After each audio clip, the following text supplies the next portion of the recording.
அத்தா என் பேரனுக்கு நல்ல புத்தியை கொடு. கார்த்தியே நான் சத்த படுத்து கிடந்துட்டு வரேன். பக்கத்துல கடை வரைக்கும் போயிட்டு வரேன். போயிட்டு வரும்போது கூட்டு பண்ணிய. சரி கிளவிக்கிட்ட இவ்வளவு பணம் இருக்கு. பிச்சை போடுறாங்களா? வா போதும் எந்திரி போலாம்.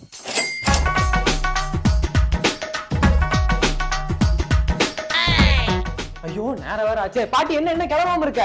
எங்கப்பா? எங்க கோயிலுக்கு தான். கொஞ்ச நேரம் கழிச்சு போக முடியல, கை காலெல்லாம் வலிக்குதுடா. பாட்டி கொஞ்ச நேரம் கழிச்சு போனா கோயில்ல கூட்டம் கம்மியாயிரும். கூட்டம் கம்மியாயிருமா? ஆமா 4 பேத்த பார்த்தா மனசுக்கு நிம்மதியா இருக்குல்ல. வா வா வா எந்திரி கிளம்பு. அட பாவி, டெய்லி பிச்சை எடுக்கத்தான் கிளவிய கூட்டு வரியா? ஏ கிளவியே, உன் பேரை ஒண்ணு வச்சு பிச்சை எடுத்துட்டு இருக்க. இது தெரியாம நீ அகலமா வந்து படுத்து கிடக்க. ஆத்து இதுக்கு தான் டெய்லி கோயிலுக்கு கூப்பிட்டு வந்திருக்கியா? நீ போ, வரட்டு.